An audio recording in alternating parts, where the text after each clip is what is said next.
akawaambia ni watu semeni la ilaha illa Allah mtafaulu.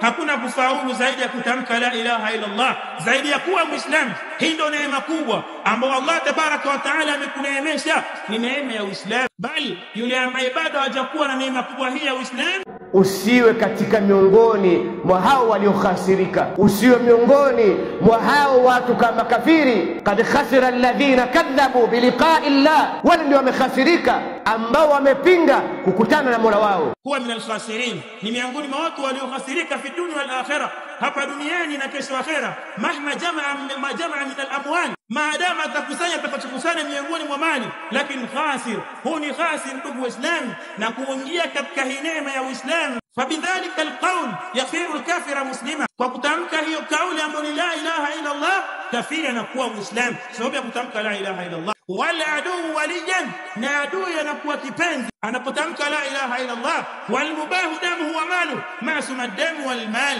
na yule ambaye anakuwa halali damu yake na mali yake inakuwa imeshasalimika kwa kuliwa kutamka la ilaha illa Allah. Idhan la ilaha illa Allah ni'matun 'azima. Kauli la ilaha illa Allah ni neema kubwa ambayo hii kauli ni lazima Waislamu kuielewe, ni lazima Waislamu kuisoma ili waielewe na waweze kutumia, waweze kutekeleza Uislamu wao, waelewe hii kalima tauhid la ilaha illa Allah kalimatun adhima. Fabidhalika alkalima min Uislamu, hii kalima ni kalima kubwa, bal kalimatul ikhlas, ndio neno ya ikhlas ndugu Waislamu. Kwa hiyo tumti Allah tabaraka wa taala kama Allah ametuneemesha na hii neema ya kuwa Waislamu, tusiichezee neema kubwa, neema ambayo Allah tabaraka wa taala ameinyima baba yake na nabii, akainyima mtoto wa nabii, akainyima mjomba wa nabii, akainyima mke wa nabii. Allah tabaraka wa taala akakupa wewe, umfanyia nini? Hakuna chochote alikufanyia Allah tabaraka wa taala, amekupatia neema ya Uislamu.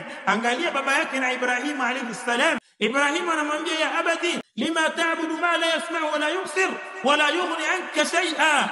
Akamwambia baba yangu, kwa nini unaabudu vitu visivyosikia, visivyoona na haviwezi kusaidia na chochote baba yangu? Kwa nini? Ya abati lima ta'budu shaytan. Akamwambia baba yangu, kwa nini unamwabudu shaytan? Inna shaytana kana lirahmani asiya. Akamwambia baba yangu, acha kuabudu shaytan.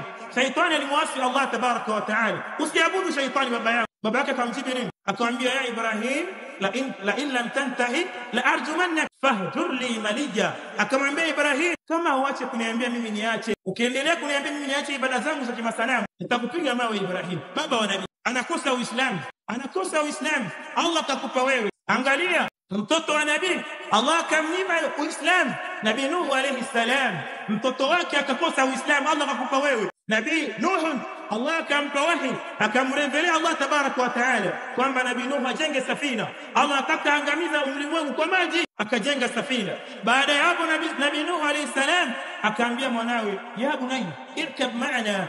Akaambia mwanawe, mwana wangu, mtoto wangu kipenzi, panda pamoja na mimi katika safina. Hakika leo hakuna atakayesalimika na adhabu ya Allah zaidi ya yule atakayepanda katika safina. Mtoto wake alikubali, alimwambia hapana, sa'au ila aljabali yasimuni min alma. Akamwambia baba yangu, nitapanda kule kwenye mlima, nitaokoka na moto, nitaokoka na adhabu ya Allah tabaraka wa taala. Mtoto wa nabii, adhabu ilipokuwa haikumwacha, akaangamia. Allah tabaraka wa taala kamnyima tawfiki mtoto wa nabii.